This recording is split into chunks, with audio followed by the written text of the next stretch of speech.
So this video is for the ladies that are 30 to 40 so that we can better prepare to go into menopause healthier and so we can have less symptoms and feel more comfortable. So menopause is officially when you stop menstruating for a whole year, right? And there's also some lab values that will confirm that. But when you did not have your period for a year, that would be called menopause. But it really varies between women when that's going to start, as early as your late 30s and as late as your late 50s, even some women over 60. But that's very rare. The average here in the US is 51 to 52 years old.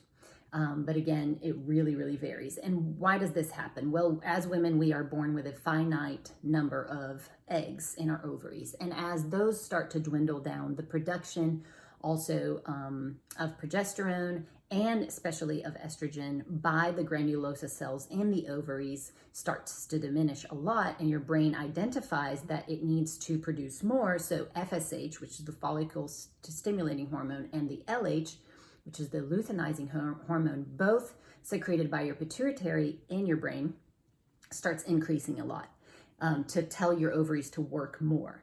But eventually, obviously, that's not going to do anything, and so the FSH levels are going to start going down, and LH as well will start going down. And then when that estrogen levels really bottoms out, then that's when you're going to start having very uncomfortable symptoms, or can start having uncomfortable symptoms, and go into menopause, stop menstruating, because then the estrogen and the progesterone don't make the lining of your uterus, all prepared for menstruation.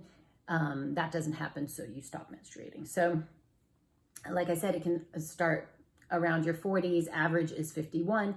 And if you start around 45 years old, skipping 3-4 months, then that's probably a reason for you to go seek medical attention, just to prevent you from going to early menopause, because the earlier you go into menopause, one, more uncomfortable, but also your body was kind of programmed for you to get into menopause around 52 years old. And so there are things that you have to do.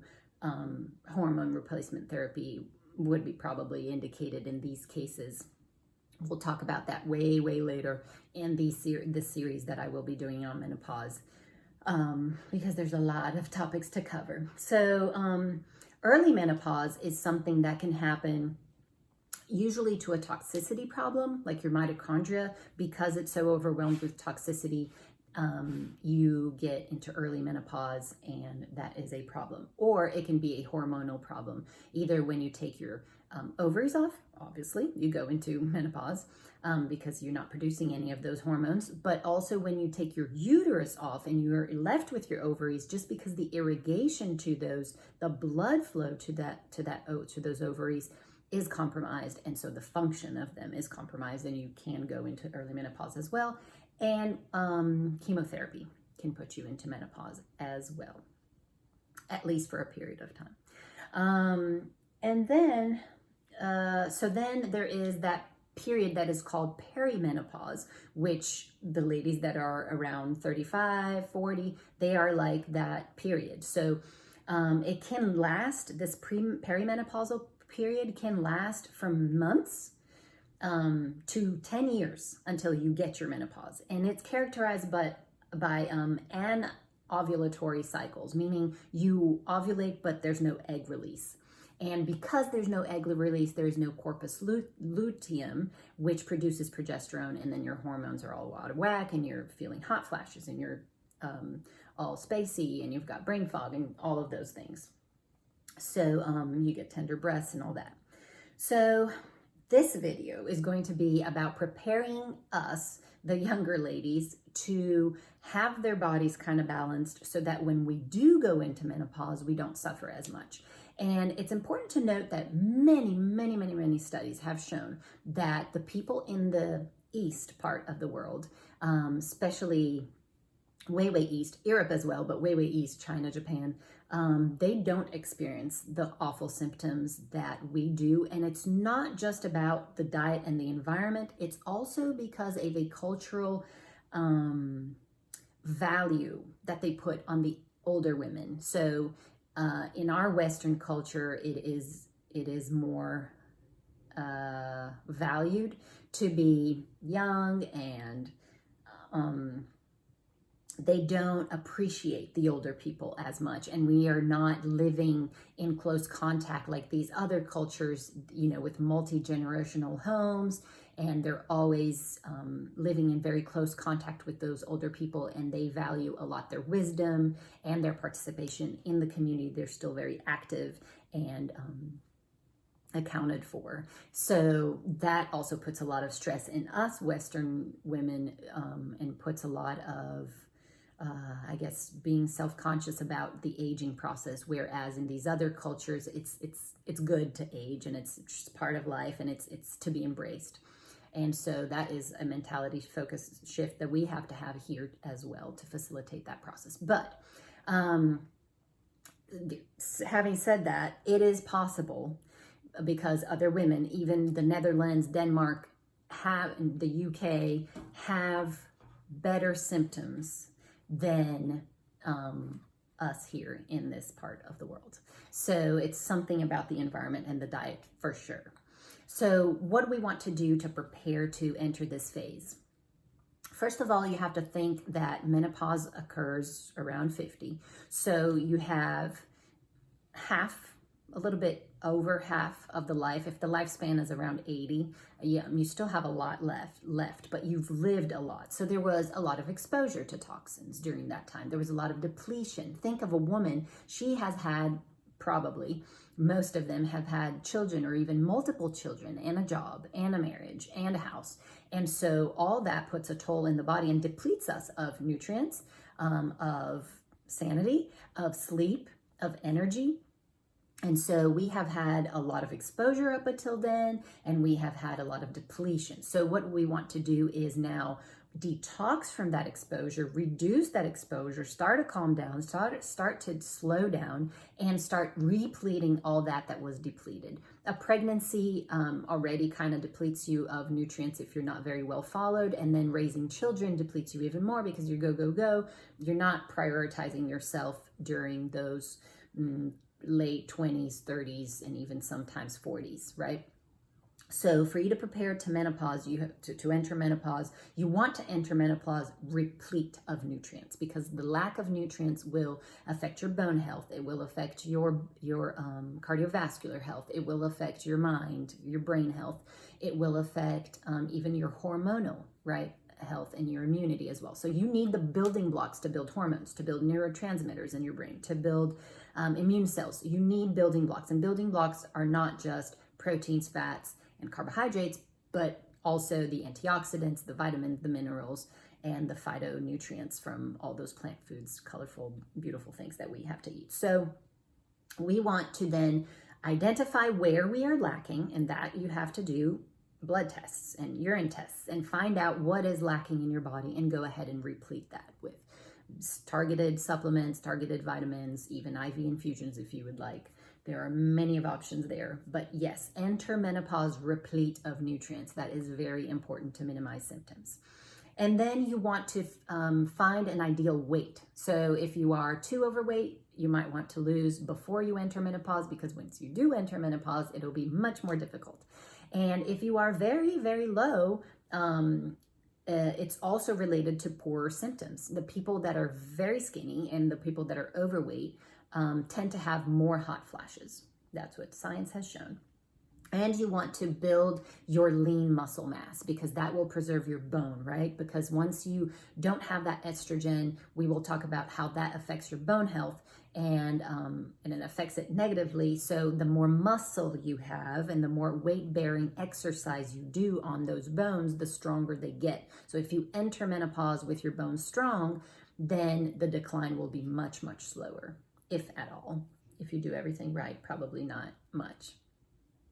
So then you want to learn how to relax, because if you are constantly in fight or flight, if your cortisol and your adrenaline is always high, that will mess up your hormones royally.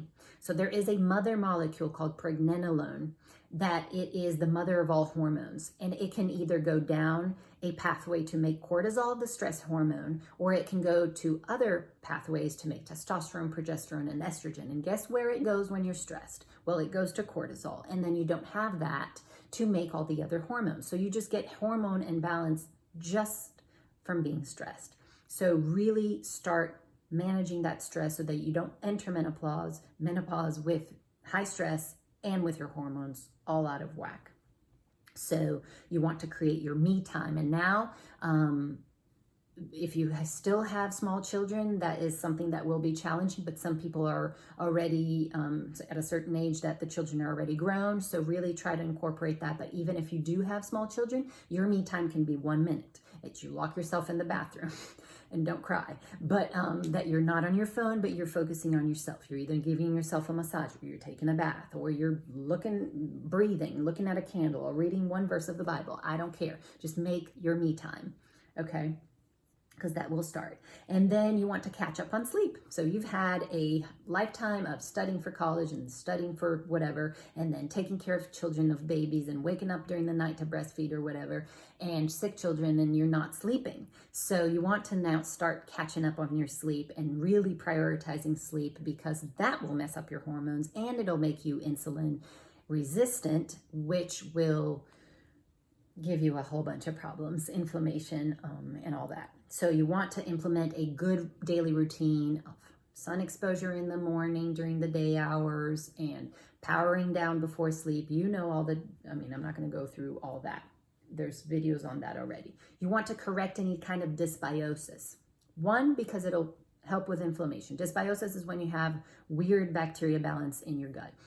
When your gut is working properly, you are able to eliminate those very bad and cancer-forming metabolites of estrogen through your poop. If you have dysbiosis, the bacteria in your gut cleave and cut this thing that you don't need to know, but we reabsorb estrogens again, and it's the bad kind, okay? And that will increase your chances of breast and ovary cancer. So definite correct. Go figure out if you have a dysbiosis. If you're constantly constipated or constantly with diarrhea and you're always gas and bloating, you probably have dysbiosis. You have to go fix that. Fix your leaky gut so that you can optimize excretion. If you have constipation now before menopause, fix it, because after menopause it gets even worse. So don't enter menopause with constipation. One, because of the estrogen reabsorption in your gut, but two, because of all the toxins that you are reabsorbing. So chances of colon cancer goes up. You definitely don't want to have constipation anytime in your life, but especially before menopause, because you don't want to enter that phase already with that. You want to correct insulin resistance. So losing weight, eating a little bit better, kind of shifting your Chrono Nutrition. So if you eat 600 calories at 8 a.m., it's not the same thing as eating 600 calories at 8 p.m. Okay, it's still 600 calories, but one will make you fatter than the other. One will make you unhealthier than the other. Just changing the time. You can eat fries at 8 a.m. and eat fries at 8 p.m. and it'll make a difference in your metabolism. Okay, so Chrono Nutrition, there's a video on that too. Very important for you to fix your insulin resistance. Losing a little bit of fat also fixes the insulin resistance. Incorporating exercise in your life fixes your insulin resistance. So really work on that metabolic health. You want to optimize your mitochondria, because your mitochondria is what gives you energy, and you are very energy depleted when you enter menopause. And two, mitochondria helps you detoxify from all that exposure that you had, and all those toxins. They mess up your hormones, they mess up your brain, they're inflammatory. So you do want your mitochondria to be working well, and you do that by giving it enough nutrients and by giving it detoxifying foods that we can talk about a little bit later. And you do that by doing sauna and fasting and exercise, okay? And then you want to prepare yourself emotionally. You're going to go through another phase of life that maybe you're going to be an empty nester. Just know that it's coming, and find the tools that work for you to cope with that.